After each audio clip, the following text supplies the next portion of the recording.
Hello. Welcome to 6 Yard Box. Welcome to 6 Yard Box. This is the Premier League review. Look at the games being played week 2020. Looking at all the games that was played over the week 20 fixtures. Couple of games in Make. So let's just get into it. We go into the first game, Watford against West Ham. Predicted a win. I think I predicted a draw. I can't remember what West Ham, Watford.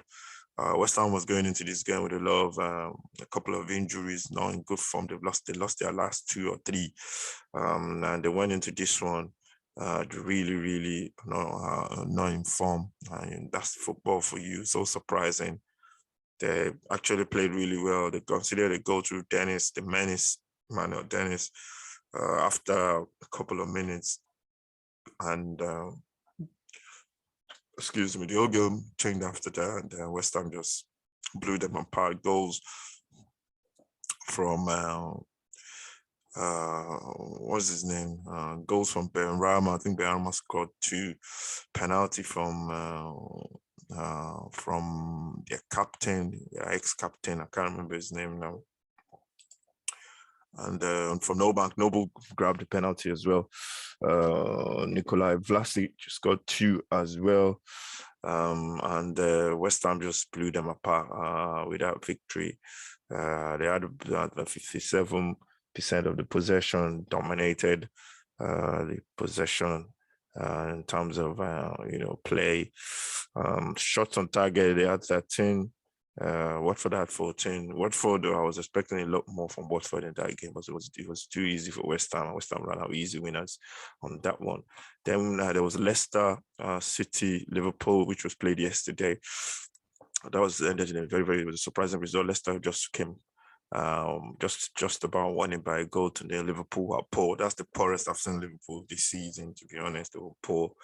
They were not sharp as the way they normally do, the way they press you. They were not creating, they didn't really create much. First half, they had loads of chances. They missed a penalty from Salah, which is strange on its own. You don't hear those two sentences together. The word and missing a Salah and missing a penalty, they don't go together. But he missed his penalty, and they struggled. They struggled to create it against Leicester. Leicester had a couple of injuries, had some players in. They had a makeshift defense of Amate and Ndidi, and they were solid. Ndidi made that penalty, made a mistake earlier on for the penalty, which Salah missed. But after that, they were solid. They were getting their angles right. They were solid as well. Liverpool had Van Dijk back as well and Fabinho as well. Fabinho, you can see, was still struggling with whatever. I think he had COVID or something. He was still, match fitness and everything. So it shows that if you miss a couple of games as a profile at that level, it tells. If you miss a couple of games, yes, you can still play, but you won't be as sharp as you will normally be. Possession wise, Liverpool had 64. Leicester had 30% of the possession. Shots on target, Liverpool had 21, Leicester had 5 shots. No, Liverpool had 21, Leicester had 5 shots on target. Liverpool had 4, Leicester had 1, and that was the goal which they scored. So that was a good result for Leicester.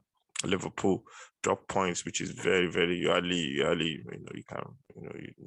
don't normally say that. So that was a big surprise.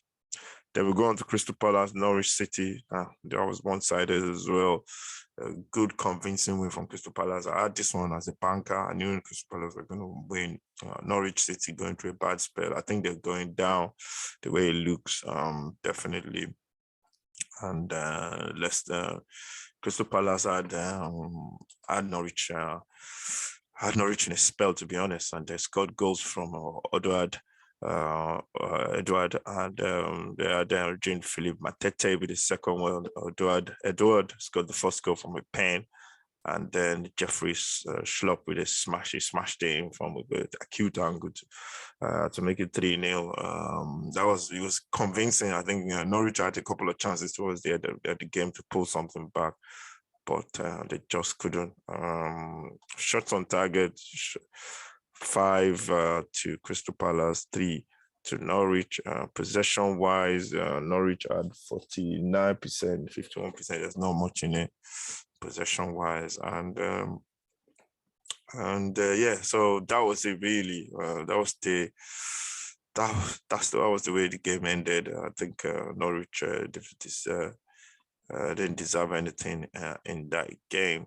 So looking at the Premier League table, there's still a couple of games to be played to complete these fixtures for this round of games. I think Chelsea playing Brighton and Man City playing Watford. Man City playing Brentford as well. So looking at the table, City are still top with 47. Liverpool 6 points gap now. Nobody's catching City. If they win this game, they're playing against Brentford. Then that's going to give them 50 points. That's 9 points gap.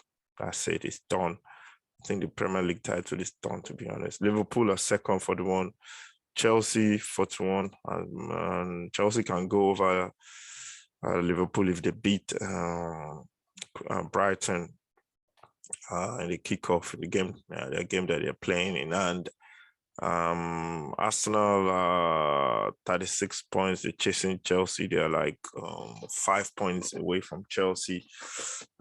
Can they catch Chelsea? I think we're gonna wait to see there. West Ham are fifth with 31 points.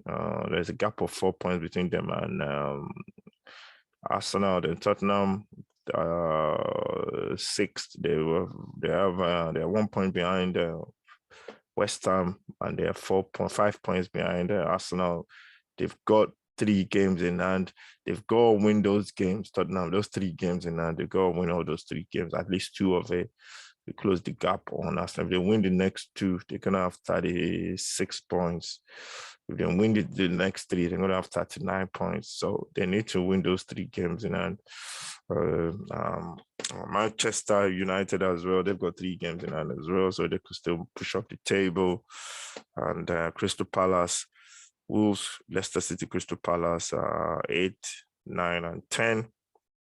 And then on bottom half of bottom of the table, Norwich City are bottom. They've lost their last 5. They're gone. That's the way I look at it. Although they're only 1 point behind the team ahead of them, which is Newcastle. So they're still in the mix. The top 3 teams are all in the mix. The bottom 3 teams that can still get out if they get 2 wins. So it's going to be a very, very, very, it's going to be a very, very interesting end of the season for the teams in the bottom 4, 5. It's going to be very, very interesting. So that's it for this review, looking at the week 20 games. Hopefully there should be more thrills and spills and action coming up in the new year. The games are coming in thick and fast. Let me know what you think about the games over week 20. And let me know what you think about your teams, whatever team you follow. And let me know what you think about the Premier League so far. How are the teams coping with COVID? And is it fair for them to be playing games while some teams are getting games cancelled? The rules are clear for the Premier League that you have to have 14 outfield players. It's a bit of a mouthful. Some teams bending the rules just to favor. I don't know. There's a bit of games and manship going on there, So, but we'll see. We'll see what happens at the end of January into February. Thank you very much for watching. This is the Premier League show. This is the football show. Sorry, I'm not a Premier League show. I don't want the Premier League to come and sue me. This is the football show where we look at the preview. We review the weekend's fixtures. Thank you very much. Make sure you subscribe to the channel and comment as well. And I'll see you in the next one. Steve Ron and the banger.